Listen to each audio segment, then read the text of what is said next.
गुरु जी एक। स्वागत है आपका साध्वी नेहा जी। राधे राधे गुरु जी। स्वस्ति श्री गणेशाय नमः। स्वस्ति श्री गुरु चरण कमलेभ्यो नमः। अस्मत् गुरुभ्यो नमः। अस्मत् परम गुरुभ्यो नमः। अस्मत् सर्वगुरुभ्यो नमः। श्री राधा कृष्णाभ्यां नमः। श्रीमते रामानुजाय नमः।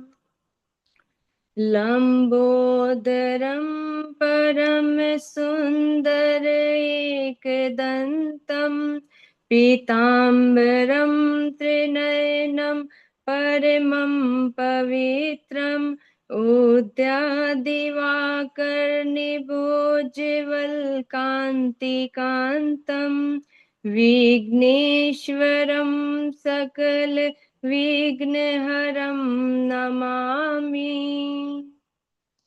शरीरं स्वरूपं ततो वा कलत्रं यशश्चारुचित्रं धनं मेरुतुल्यं मनश्चैन लग्नं श्रीगुरुरङ्घ्रिपद्मे तथा किं तथा किं तथा किं तथा किं नारायणं नमस्कृत्य नरं चैव नरोत्तमं देवीं सरस्वतीं व्यासं ततो जयमुदीरये। जय तु देवो देवकी नन्दनोऽयं। जय तु कृष्णो वंशी वंशापदीपा। जय तु मेघा श्यामला कोमलांगं। जय तु पृथ्वी भारनाशो मुकुन्दा। ब्राह्मपीडं नटवरवपु कर्ण्यो कर्णिकारं बिभ्रद्वासा कनकपिशं वैजन्तीं च मालां रन्ध्रान् वेणोरधरसुधया पूरयन् गोपवृन्दे वृन्दारण्यं स्वपदरमणं प्राविशद् गीतकीर्ति करारविन्देन न पदारविन्दं मुखारविन्दे विनिवेशयन्तं वटस्य पत्रस्य पुटेशयानं बालं मुकुन्दं मनसा स्मरामि। रामाय रामभद्राय रामचन्द्राय वेदसे रामनाथाय नाथाय सीताय पतये नमः। अञ्जनानन्दनं वीरं जानकी शोकनाशनं कपीशमक्षहन्तारं वन्दे लङ्काभयङ्करम्। मूकं करोति वाचालं पङ्गुं लङ्घयते गिरिं यत्कृपातमहं वन्दे परमानन्दमाधवम्। जय जय श्री राधा रमण। जय जय नवल किशोर। जय गोपी चिते चोर प्रभु। जय जय माखन चोर। भक्त भक्ति भगवंत गुरु चतुर नाम वपु एक। इनके पद वंदन किए नाशत विघ्न अनेक। आइए हनुमंत विराजिए कथा कहूँ मति अनुसार। प्रेम सहित गादी धरूं विराजिए पवन कुमार। बोलिए वृंदावन बिहारी लाल की जय। बोलिए राधा रमन सरकार की जय। बोलिए श्रीमद् भागवत महापुराण की जय। बोलिए श्री वेद व्यास जी महाराज की जय। बोलिए श्री सुखदेव जी महाराज की जय। बोलिए परीक्षित जी महाराज की जय। अपने इष्ट कुल देवताओं की जय। अपने पितृ देवताओं की जय। सब संतन की जय। सब भगतन की जय। जय जय श्री राधे। जय जय श्री राधे। जय जय श्री राधे श्याम। आइए भगवान नाम का आश्रय लेते हुए आज की कथा में प्रवेश करेंगे। मुरलीधरा मन मोहना, हे नंद नंदना नारायणा। मुरलीधरा मन मोहना, हे नंद नंदना नारायणा। मुरलीधरा मुरलीधरा मन मोहना, हे नंद नंदना नारायणा। हे नंद नंदना नारायणा नारायणा। बोलिए वृंदावन बिहारी लाल की जय। यं प्रव्रजन्तमनुपेतं पेतकृत्यं, द्वैपायनो विरहे कातरयाजुहावा। पुत्रेति तन्मयतया तरवो विनेदुस्, तं सर्वभूतहृदयं मुनिमानतोऽस्मि। सुखदेव जी का प्रकटे। सुखदेव जी जो इस भागवत के वक्ता हैं, अभी उनका लौकिक और वैदिक संस्कार भी नहीं हुआ था। जन्म लेते ही वे वन की ओर चले गए। जब वे वन की ओर जा रहे थे, उनके पिता वेद व्यास जी महाराज उनको पुकारते रहे, हे पुत्र रुक जाओ, मत जाओ। तो जब यह दृश्य वृक्षों ने तन्मय होकर देखा और उन्होंने कहा कि आप इतने ज्ञान वेद व्यास जी को कहा, आप इतने ज्ञानी होकर पुत्र मोह में फंसे हैं और आप ये चिंता मत करिए, वो जा रहे हैं तो कोई बात नहीं।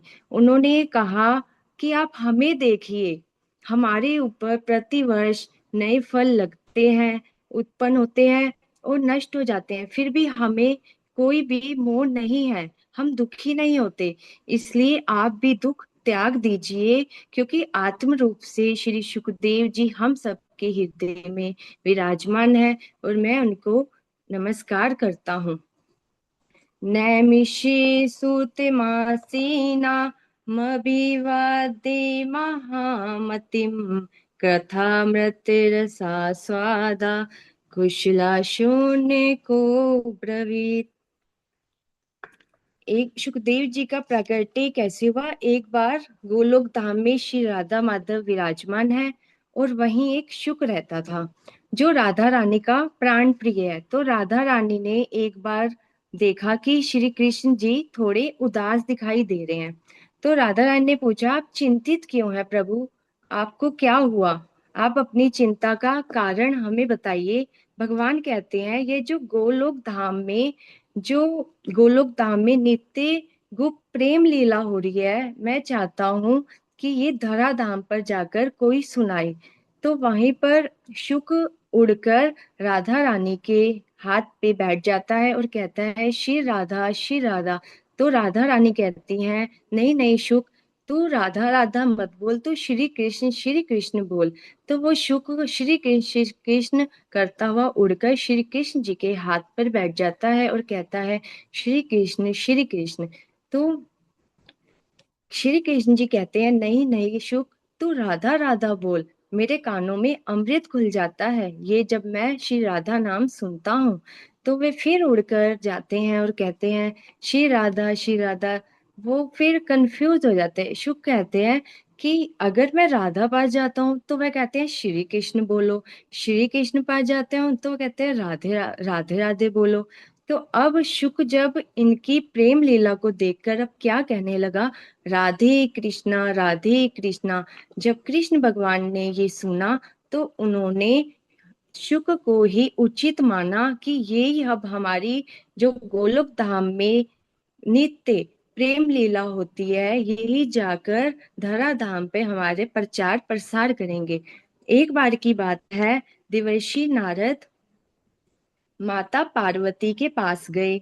उस समय कैलाश पर्वत पर भोले बाबा नहीं थे, माता अकेली थी। नारद जी ने सब कुशल मंगल पूछा और नारद जी ने पार्वती मैया से कहा, आप बताइए सब कुशल मंगल है और भोले बाबा आपसे प्रेम करते हैं, भोले बाबा आपसे प्रेम तो करते हैं ना, आपसे कोई बात छिपाते तो नहीं? क्योंकि सुर नर मुनि सब के यह रीति, स्वार्थ लागी करई सब प्रीति। आजकल लोगों के हृदय में कपट भरा हुआ है, संसार में कोई भी सच्चा प्रेम नहीं करता है। जहाँ प्रेम हो वहां पर्दा नहीं। तो पार्वती जी आप बताइए, आपसे भोले बाबा कुछ छुपाते तो नहीं? पार्वती मैया ने कहा, नहीं नारद जी, वो मुझसे सारी बात कहते हैं, मुझसे कुछ भी नहीं छिपाते। तो नारद जी ने कहा, अच्छा फिर ये बताओ कि जो भोले बाबा अपने गले में मुंडों की माला पहनते हैं, वो क्यों पहनते हैं और जिसे वो कभी भी नहीं उतारते, और वो मुंडों की माला किसने दी है? ना तो पार्वती मैया ने कहा, ये तो उन्होंने नहीं बताया। तो देवर्षि नारद जी ने कहा, प्रेम प्रेम सब कोई कहे, कठिन प्रेम की फास। इतना कहकर देवर्षि नारद जी अपनी वीणा बजाते हुए चले जाते हैं। भोले बाबा कैलाश पर्वत पर आते हैं और उन्होंने पार्वती मैया को देखा, कुछ चिंतित दिखाई दे रहे हैं। उन्होंने कहा, नारद जी अभी गए हैं और पार्वती मैया चिंतित है, पक्का कोई काम गड़बड़ हो गया है। तो फिर भोले बाबा पार्वती मैया से कहते हैं कि बताइए देवी, हमसे क्या गुनाह हो गया, आप हमसे नाराज क्यों हैं? तो मैया बोली, आप हमसे प्रेम नहीं करते हैं, जैसे आप बाहर से भी काले हैं अंदर से भी काले हैं। आपने कभी हमें ये नहीं बताया कि ये जो आप मुंडों की माला पहनते हैं वो क्यों पहनते हैं, उसे आप कभी भी क्यों नहीं उतारते हैं? फिर भोले बाबा बोले, देवी मैं कपटी नहीं हूँ, इसका प्रमाण तो ये है, मुंडों की माला हमारे प्रेम का प्रमाण है। ये मुंडों की माला, जब जब देवी आप शरीर छोड़ती हैं तो मैंने सोचा हमारा प्रेम बना रहे, इसलिए ये मुंडों की माला मैं धारण करता हूँ। अब देव पार्वती मैया सोचती है, मैं ही शरीर क्यों त्याग करती हूँ, मेरा ही मरण क्यों होता है, मेरी ही मृत्यु क्यों होती है? भोले बाबा आपकी मृत्यु क्यों नहीं होती, आप शरीर क्यों नहीं छोड़ते? तो उन्होंने कहा, क्योंकि मैंने अमर कथा का पान कर रखा है। पार्वती मैया कहती हैं, अब हम मुझे भी यह अमर कथा सुननी है। जब उन्होंने भोले बाबा ने कहा, जब मैं ये कथा सुनाता हूँ तो मैं नेत्र बंद करके सुनाता हूँ, तो मुझे कैसे पता चलेगा मैया कि आप ये कथा सुन रही हैं? तो आप बीच में हुंकारी देते रहना, हरे नमा कहते रहना, एक मंत्र दे देते हैं, हुंकारी भरते रहना। उन्होंने पार्वती मैया ने कहा, ठीक है प्रभु। तो भगवान शंकर जी ने अपना आसन बिछाया, बागंबर बिछाया, पार्वती मैया ने भी अपना आसन लगाया और हाथ जोड़कर कहने लगी, विश्वनाथ मम नाथ पुरारी, विश्वनाथ मम नाथ पुरारी, त्रिभुवन महिमा विदित तुम्हारी। भगवान शंकर ने त्रिशूल को आदेश दिया, सारे पशु पक्षी वहां से भाग गए, चले गए। और वहां पर एक विगलित अंडा था जो अभी फूटा नहीं था, उसमें प्राण नहीं थे, इसलिए वो वहीं रह गया। प्रथम स्कंद की कथा पूरी हुई तो माता ने कहा, हरे नमा। ऐसे ही द्वितीय स्कंद तृतीय स्कंद की कथा चलती रही। जब नवम स्कंद आया तो माता पार्वती को नींद आ गई। माता पार्वती नवम स्कंद में शुरू होते ही उनको नींद आ गई और वो सो गई। अब जो विगलित अंडा था वो कथा के प्रभाव से उसमें जान आ गई, वो अंडा फूट गया और वो शुक पक्षिणी का अंडा था। अब वो उसने भी नवम स्कंद तक पूरी कथा सुनी। अब उन्होंने देखा कि पार्वती मैया तो सो गई हैं, कहीं मैं भी इस अमर कथा से वंचित ना रह जाऊं। तो भोले बाबा कथा सुनाते जा रहे हैं। अब पार्वती मैया की जगह वो शुक का जो बच्चा है अब वो हुंकारी दे रहा है, हरे नमः हरे नमः। ऐसे ही 12 स्कंद पूरे हो जाते हैं। उसी समय भोले बाबा जयकारा लगाते हैं, बोलिए कृष्ण कन्हैया लाल की जय, बोलिए श्रीमद् भागवत महापुराण की जय। पार्वती मैया की जयकारा सुन के नींद खुलती है और वो भोले बाबा से कहती हैं कि प्रभु, स्वामी, कृष्ण का जन्म हो गया, कब हुआ? भागवत कथा अमर कथा जो है वो कंप्लीट हो गई, पूरी हो गई। भोले बाबा ने कहा कि देवी आपने कथा नहीं सुनी? वो कहते नहीं, मुझे नवम स्कंद में नींद आ गई थी। भोले बाबा कहते हैं फिर हुंकारी कौन भर रहा था और पूरे कथा में हुंकारी किसने दी है? भोले बाबा को क्रोध आ गया। भोले बाबा ने त्रिशूल को फिर आदेश दिया। जब नहीं पता चला वहां पे कौन था, भोले बाबा ने ध्यान लगाया तो वो शुक पक्षिणी का बच्चा भोले बाबा को वहां दिखा। भोले बाबा उन्हें मारने के लिए दौड़े और वो शुक पक्षिणी का बच्चा जो वेद व्यास जी की कुटिया, जो समयाप्रास में कुटिया थी, वो वहां चले गया। और वेद व्यास जी की जो पत्नी थी वो जमहा आंगन में बैठी जम्हाई ले रही थी, और वो जो शुक शुक था उनके जम्हाई लेते उनके मुंह में प्रविष्ट करके उनके गर्भ में प्रविष्ट हो गया। ऐसे ही वो 12 साल तक, वो जो शुक था वो 12 साल तक गर्भ में रहा। जब 12 साल पूरे हो गए तो वेद व्यास जी ने कहा कि अब आप बाहर आ जाइए पुत्र, अब आप बाहर आ जाओ, तुम्हारी माता को पीड़ा हो रही है, माता के पेट में दर्द हो रहा है, अब तुम बाहर आ जाओ। लेकिन शुक था वो ये कहते हैं कि नहीं, मैं बाहर नहीं आऊंगा, पहले मुझे वचन दीजिए। पहले विष्णु भगवान जो मायापति विष्णु है वो मुझे वचन दे कि जब मैं बाहर आऊंगा तो मुझे माया का प्रभाव नहीं घेरेगा, मेरे पे माया नहीं आएगी। और तब जो व्यास जी हैं उन्होंने उन्होंने उन्होंने प्रार्थना करी। तो और मायापति विष्णु भगवान जी आए, उनसे सारा वृत्तांत सुना दिया। तो उन्होंने अपने जो माया के 100वें हिस्से को रोका, 1 सेकंड के 100वें हिस्से के लिए अपनी माया को रोका भगवान ने। और सुखदेव जी बाहर आते हैं और भगवान अंतर ध्यान हो जाते हैं। बोलिए श्री सुखदेव जी महाराज की जय, बोलिए श्रीमद् भागवत महापुराण की जय। नैमिषि सूतमासीना मभिवादे महामतिम, कथामृतिरसास्वादा कुशलाशोने को ब्रवीत। इसी प्रसंग में भागवत जी आरंभ हुई। नैमिषारण्य में सूत जी के द्वारा यह भागवत 88,000 ऋषियों को श्रवण कराई जा रही है। सभी महात्मा गण वहां बैठे हैं, तभी वहां सूत जी का आगमन होता है। जिनकी सूत जी, जिनकी जाति उच्च कुल की नहीं है, लेकिन यहाँ मान जाति का नहीं ज्ञान का है। सूत जी के आते ही सारे महात्मा गण उनके सम्मान में खड़े हो गए और उनको ऊंचा स्थान दिया, और सब ने निवेदन किया, महाराज आप हमें, आप हम सब महात्माओं को कोई कथा सुनाइए। और कथा भी ऐसी वैसी नहीं, कथा सारम, अज्ञान ध्वांत विध्वंस, कोटि सूर्य समप्रभा, सूता क्या ही कथा सारम, मम कर्ण रसायनम। सूत जी आपका ज्ञान अज्ञानता रूपी अंधकार का नाश करने में करोड़ों सूर्यों के समान है। महाराज आप कथा का कोई सार सुना दीजिए। आपको तो पता है लोगों के पास समय नहीं है जो वो पूरी कथा सुन सके, क्योंकि जब कलयुग आएगा तो लोग काम में इतने व्यस्त हो जाएंगे। महाराज देखिए, पहले के समय में लोगों के पास सुविधाएं नहीं होती थी, फिर भी लोग अपने काम से फुर्सत निकाल के एक दूसरे का हालचाल पूछ लेते थे, एक दूसरे के पास बैठते थे। लेकिन आज सारी सुविधाएं हैं, सबके पास गाड़ियां हैं, घरों में मेड लगी हैं, काम वाली लगी हैं, फिर भी लोगों के पास फुर्सत नहीं है। महाराज आप तो जानते हैं कि आगे आने वाला समय कैसा है। काल व्याल मुख ग्रास त्रास निर्नाश हेतवे श्रीमद् भागवतम शास्त्रम कलो किरेण भाषितम।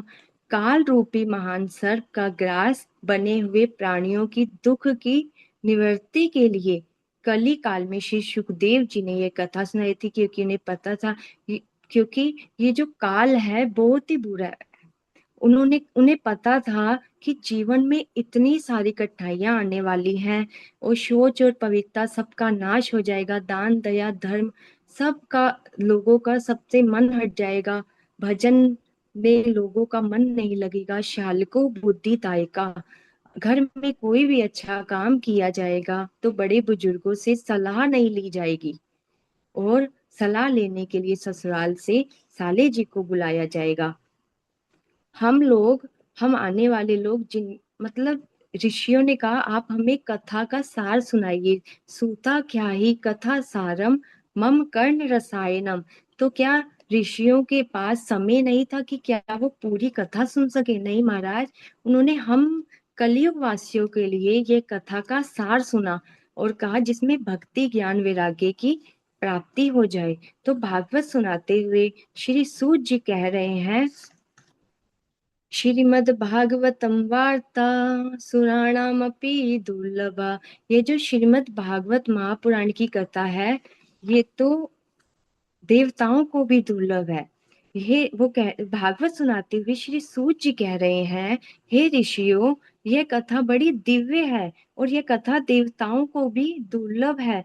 जब श्री सुखदेव जी राजा परीक्षित को यह कथा सुना रहे थे तो देवता लोग अमृत कलश लेकर आए और कहा कि अमृत का कलश आप परीक्षित जी को पिला दीजिए और कथा अमृत का जो पान है वो हमें करा दीजिए। लेकिन उन्होंने क्या कहा, इसके बदले में हमें करा दीजिए। तो सुखदेव जी ने कथा का अधिकारी ना समझ देवताओं को ये कथा नहीं सुनाई। क्वा सुधा क्वा कथा लोके क्वा कांचा क्वा मणिर् महान ब्रह्मरातो विचार्य एवं तदा देवान जहासहा। उन्होंने कहा कि इसके बदले में कि आप अमृत का पान तो परीक्षित जी को करा दीजिए, लेकिन उसके बदले में कथा रूपी ज्ञान, जो कथा रूपी पान हमें करा दीजिए। उन्होंने कहा कि जो जैसे जिस प्रकार कांच मणि की बराबरी नहीं कर सकता, उसी प्रकार जो स्वर्ग का अमृत है वो कथा अमृत की बराबरी नहीं कर सकता। महाराज कैसे? जो स्वर्ग का अमृत होगा वो दिव्य जीवी बनाएगा, दीर्घ जीवी बनाएगा, लंबी आयु प्रदान करेगा। और जो कथा अमृत का पान करेगा वो दिव्य जीवी, इसके दुखों का नाश हो जाएगा। कहते हैं ये कथा ऐसे नहीं प्राप्त होती, जन्मांतरे भवेत पुण्यम तदा भागवतम लभेत।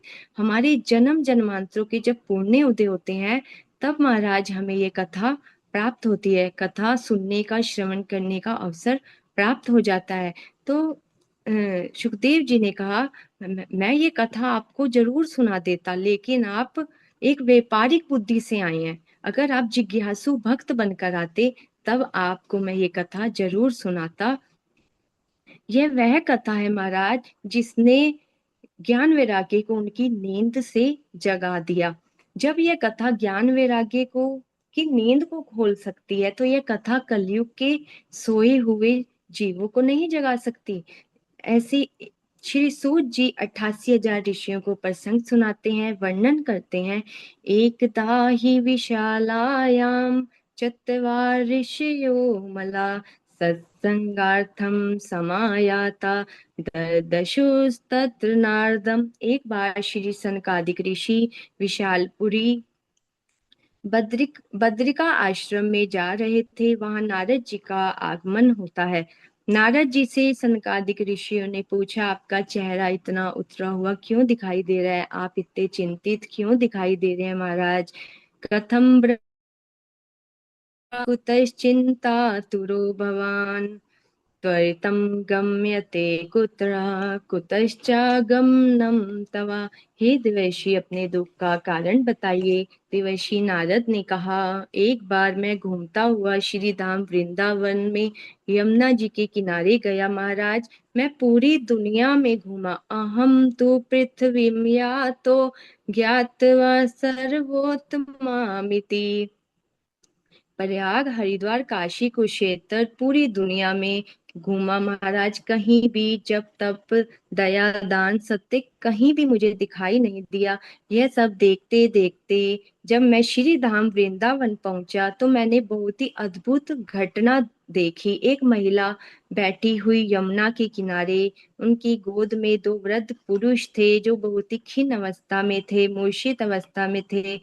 और जैसे उस स्त्री ने मुझे देखा तो प्रार्थना की, भो भो साधु क्षणम तिष्ठा मचिंतामपि मचिंतामपि नाश्य। हे साधु, रुक जाइए, मेरे दुख का निवारण करके जाइए महाराज। दुनिया में चाहे कितना भी बड़ा दुख हो, उस दुख का अगर समाधान कोई कर सकता है तो वह सच्चा साधु, सच्चा संत। अगर भक्ति भी समस्या में पड़ जाती है तो वह भी संत की शरण में जाती है। नारद जी ने परिचय पूछा कि आप कौन हो, कहाँ से आई हो देवी, और ये दोनों पुरुष कौन हैं? तब उन्होंने अपना परिचय दिया। अहम भक्ति रीति ख्याता, इमो मैं तन्यो मतो, ज्ञान वैराग्य नामानो, काल योगेन जर्जरो। मेरा नाम भक्ति देवी है। ये दोनों मेरे पुत्र हैं, ज्ञान और वैराग्य, जो काल के योग से व्रत अवस्था में हो गए हैं। उत्पन्ना द्रविणे साहम, वृद्धिम कर्नाटके गता, क्वचित क्वचिन महाराष्ट्रे गुर्जरे क्षीणताम गता। कि मैं द्रविण देश में, दक्षिण देश में उत्पन्न हुई, वृद्धिम कर्नाटके गता, और मेरी वृद्धि कर्नाटक में हुई, क्वचित क्वचिन महाराष्ट्र, और महाराष्ट्र में मैं कहीं कहीं पूजी गई, गुर्जरे जीर्णताम गता, और गुजरात में मैं आकर बिल्कुल क्षीण हो गई। उन्होंने, लेकिन जब मैं वृंदावन आई, वृंदावनम पुनः प्राप्य नवीनेव सुरविपणि। जब मैं वृंदावन में आई मैं पुनः जवान हो गई, लेकिन मेरे दोनों पुत्र वृद्ध अवस्था में ही है। तो इनको जगाइए, मेरी समस्या का समाधान करिए, जिससे मेरे बेटे ज्ञान और वैराग्य स्वस्थ हो जाए। एक माँ को बड़ा ही दुख लगता है, माँ जवान हो और बेटे दोनों वृद्ध अवस्था में हो तो माँ को काफी लज्जा आती है। तो कहती है, मेरे दुख का निवारण करिए, वरना इदम स्थानम परित्यज्य विदेशम गम्यते मया। कि अगर आप मेरे समस्या का समाधान नहीं करेंगे तो मैं ये स्थान छोड़कर विदेश चली जाऊंगी। वृंदावनस्य संयोगात् पुनस्तवं तरुणी नवा, धनम धन्यम वृंदावनम तेना भक्ति नृत्यति यत्र च। धन्य है ये वृंदावन धाम जहाँ भक्ति महारानी नृत्य किया करती है। धर्म करम जहाँ बटत जेवरी, मुक्ति भरे जहाँ पानी, धन्य धन्य वृंदावन रजधानी, जहाँ विराजत मोहन राजा श्री राधा महारानी, सदा सनातन एक रस, जोरी महिमा निगम न जाने। और वृंदावन की बहुत ही प्यारी महिमा भी कही गई है। वृंदावन की वृक्ष को मरम न जाने को, डाल डाल और पात पात पर श्री राधे राधे हो। और महाराज, एक कवि ने भी वृंदावन की महिमा के लिए कहा है, एक बार अयोध्या जाओ, दो बार द्वारिका, तीन बार त्रिवेणी में जाकर नहाओगे, चार बार चित्रकूट, नौ बार नासिका में, बार बार जाके बद्रीनाथ घूम आओगे। कोटि बार काशी केदारनाथ रामेश्वर और गया जगन्नाथ आदि जहाँ जाओगे, होंगे प्रत्यक्ष जहाँ दर्श श्याम श्यामा के, वृंदावन सा कहीं आनंद नहीं पाओगे, वृंदावन सा कहीं आनंद नहीं पाओगे। इतनी पवित्र भूमि है वृंदावन की। यहाँ पे देखो भक्ति महारानी भी, जो भक्ति देवी भी नवीन हो गई, क्योंकि वहां पे काल का कोई भी योग नहीं है। तो भक्ति महारानी कहती है, यदि जब उनके पुत्र अभी वृद्ध अवस्था में ही है, तो भक्ति महारानी कहती हैं, यदि कलयुग इतना अपवित्र है तो राजा परीक्षित ने इन्हें क्यों स्थापित किया, इन्हें क्यों स्थान दिया। तो नारद जी कहते हैं, क्योंकि राजा परीक्षित ने इसमें भी, कलयुग में भी कोई एक गुण देख लिया था।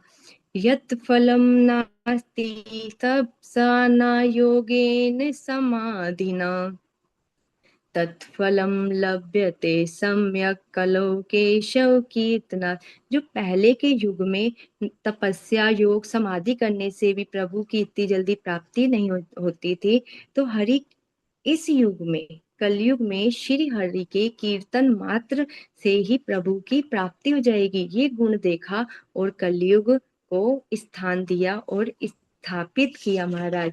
तो भक्ति महारानी कहती है, महाराज बताइए अब क्या करें। नारद जी ने कहा, देवी चिंता मत करो। नारद जी ने ज्ञान वैराग्य के कान में सारे वेद वेदांत उपनिषद गीता सारे पाठ जो भी था सब कान में सुना डाले। अब ज्ञान वैराग्य उसी अवस्था में, अचेत अवस्था में है, मूर्छावस्था में ही है अभी भी। उनको, वो अपनी मूर्छावस्था से नहीं जागे। तो नारद जी सोच में पड़ गए, अब क्या करूं। शास्त्र सुना दिए, सारे वेद सुना दिए, फिर भी उनकी नींद नहीं खुली। अब हमारे पास कोई भी मार्ग नहीं है। तब आकाशवाणी हुई। आकाशवाणी ने कहा, हे नारद जी, आप इनके लिए कोई सत्कर्म करिए, क्योंकि वह सत्कर्म के द्वारा ही ज्ञान और वैराग्य का उद्धार हो सकता है। तो नारद जी सनकादिक ऋषियों से पूछ रहे हैं, महाराज आप बताइए सत्कर्म क्या है। जो भी हमारे खजाने में था हमने सब सुना डाला, अब आप ही बता सकते हैं कि कौन सा सत्कर्म करना चाहिए। तो तब सनकादिक ऋषियों ने कहा, आप चिंता मत करिए, आपकी समस्या का समाधान मिल गया है, आप प्रसन्न हो जाइए। नारद जी, सबसे बड़ा सत्कर्म वह है श्रीमद् भागवतालापा सातु गीता शुकादि भी। सबसे बड़ा सत्कर्म केवल और केवल भगवान की वांग्मय मूर्ति श्रीमद् भागवत, अगर उनको होश में लाना है तो कथा, श्रीमद् भागवत महापुराण की कथा का पाठ कराइए। नारद जी ने कहा, महाराज भागवत तो पुराणों का सार है, वेदों का सार है। तो जब वेद ही सुना डाले, सार सारा ही सुना डाला उनके कान में, तो भागवत सुनाने से क्या होगा। सनकादिक ऋषियों ने कहा, नहीं नहीं नारद जी, यह ध्यान रखिए, पेड़ में रस नहीं होता, लेकिन पेड़ का जो फल होता है उसमें रस होता है। जो वेद है वो वृक्ष है, जो भागवत है वो फल है। जैसे आप पेड़ को नहीं खा सकते, पेड़ से आपको नहीं पता चल सकता कि फल मीठा है या नहीं, उस फल खाने से ही पता लगेगा कि इसका स्वाद कैसा है। उसी प्रकार भले दूध से घी निकलता है, लेकिन दूध में हम पूड़ियां नहीं तल सकते, उसके सार घी में ही तल सकते हैं। जैसे दूध का सार घी है, वैसे ही है जो भागवत है, ये सब वेदों का निचोड़ करके लाया गया सबका सार है। इसलिए नारद जी जाइए, आप कथा कराइए और चिंता मत करिए। तो उन्होंने कहा, ये कथा कौन करेगा। सनकादिक ऋषि ने कहा, हम ये कथा करेंगे। नारद जी ने सनकादिक ऋषियों के कहने पर कथा का आयोजन किया और कहा, ये कथा कहाँ पर होगी। तो सनकादिक ऋषियों ने कहा, हरिद्वार के समीप आनंद नामक एक घाट है, उस घाट पर श्रीमद् भागवत कथा का आयोजन करवाओ। वहां पर आयोजन हुआ। गंगा द्वार समीपे तु तटम आनंद नामेकम। जैसे ही ये कथा, पहले दिन दूसरे दिन की ये कथा लास्ट दिन की कथा को विश्राम होना ही था, तो देवी भक्ति अपने दोनों पुत्रों को साथ लेकर पंडाल में प्रकट हो गई। भक्ति सुतो तु तरुणो गृहीत्वा प्रेमैक रूपा सहसा विरासित। श्री कृष्ण गोविंद हरे मुरारे, नाथेति नामानि मुहुर्वदन्ति। जितने भी श्रोता थे वे सब भगवान के भजन में मग्न हो गए। श्री कृष्ण गोविंद हरे मुरारे, हे नाथ नारायण वासुदेवा। श्री कृष्ण गोविंद हरे मुरारे, हे नाथ नारायण वासुदेवा। हे नाथ नारायण वासुदेवा, हे नाथ नारायण वासुदेवा।